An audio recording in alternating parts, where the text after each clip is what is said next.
Indian government has taken bold action against Bangladesh. The Modi government has now banned Bangladesh from using Indian land, sea or airports for any exports.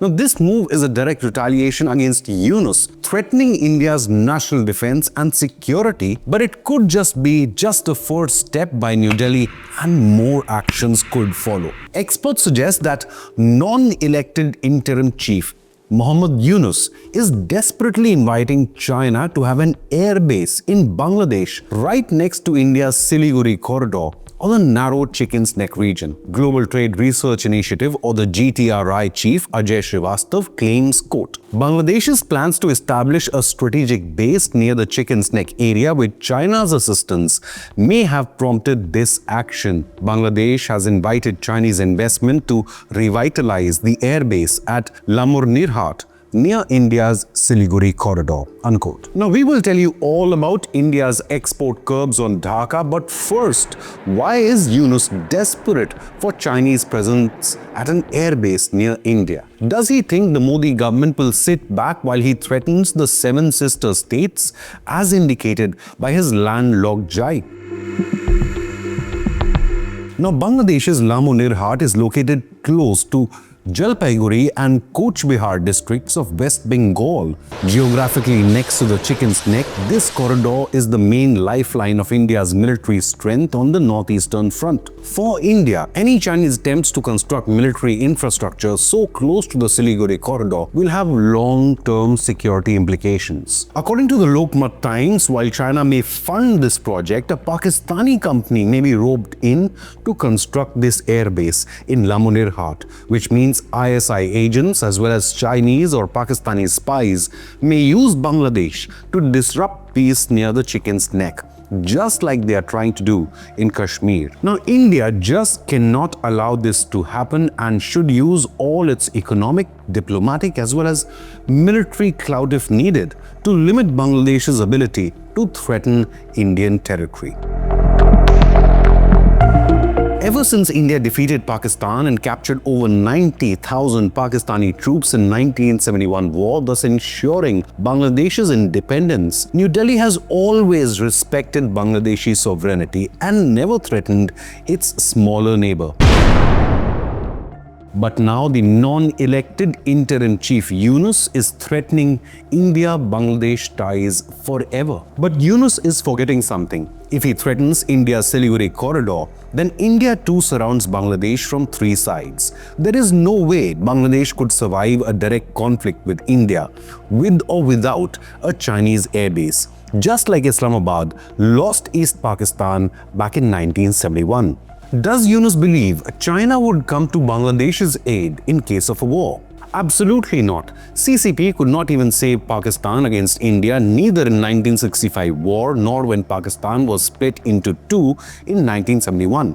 India and China may play geopolitical games for regional dominance, but neither New Delhi nor Beijing is keen to have a direct conflict, as seen after the Galwan Valley clashes. Does Yunus believe Pakistan could help Dhaka? Islamabad today is surviving on IMF bailouts and military aid from China. It is in no position to militarily help Bangladesh. All Islamabad can do and will do is push the once thriving Bangladesh down the path of extremism. So rather than sounding war drums and stoking tensions, Yunus should seek to maintain peaceful relations with India. Today, India holds a central position in regional as well as global affairs. Just look at the recent BIMSTEC summit. Prime Minister Modi was leading front and center while Yunus had been relegated to the background. Reports suggest Yunus discussed the possibility of an airbase during his visit to China before the BIMSTEC summit, though it was not mentioned in any official statements. India's decision to terminate transshipment facility for Bangladeshi goods also comes days after Yunus called northeastern India landlocked with no way to reach out to the ocean, describing Bangladesh as the only guardian of the ocean for all this region. Now, once again, he is forgetting that the Indian Navy is the dominant force here. External Affairs Minister S. Jaishankar had stated during BIMSTEC, quote, "We, after all, have the longest coastline in the Bay of Bengal of almost 6,500 kilometers," unquote. Moreover, India is keen to get the Kaladan project up and running through the Sitwe port in Myanmar to connect the northeastern states of Mizoram and Manipur, thus bypassing Bangladesh altogether. Yunus, either himself or with Pakistan's help, is eager to play China against India, and with the airbase proposal, he may be crossing a red line. Now, this also raises a question for New Delhi. Can it allow such a move to take shape? Will China allow India to build an airbase in Taiwan? Or will the US allow China to build a military base in Canada? Never. So India must ensure Bangladesh feels the pinch if it goes down that road. Moreover, this development has also trashed all reports which suggested that Yunus is a US deep state stooge. He has in fact turned out to be a pawn for China and Pakistan. China has made multiple attempts to build key military infrastructure near the Siliguri Corridor in an attempt to capture it if a future war with India erupts. China claims Bhutan's Doklam Plateau, but since India guarantees Bhutan's security, the PLA has not been able to capture this vital region on the India-China-Bhutan tri-junction. Meanwhile, the Indian Army also thwarted Chinese salami-slicing attempts in Ladakh after the Galwan Valley clashes in 2020, and tensions cooled after the Modi-Xi meeting in the BRICS summit in Russia. Still, the Chinese threat near Siliguri Corridor has again been exposed, with plans for the Lalmonirhat airbase in Bangladesh. The Siliguri Corridor itself houses several Indian Army and Indian Air Force stations. The Chinese or Pakistani ISI spies in Bangladesh could use this airbase to gather intelligence on Indian military installations. Recent intelligence reports reveal that ISI is employing Rohingya and other extremists in Bangladesh in an attempt to destabilize India's northeast.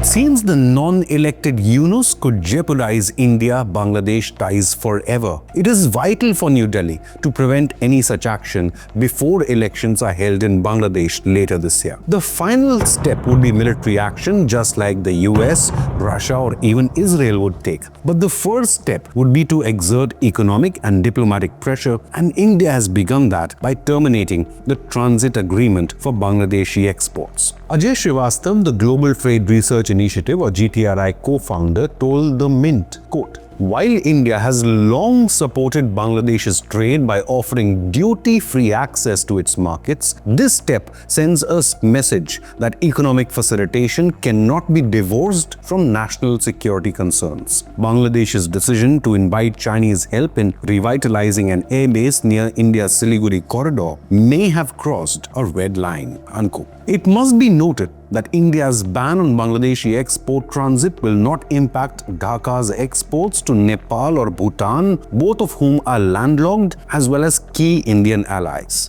Beijing has emerged as Dhaka's leading economic partner and sanctioned loans and investment and grants worth only $2.1 billion.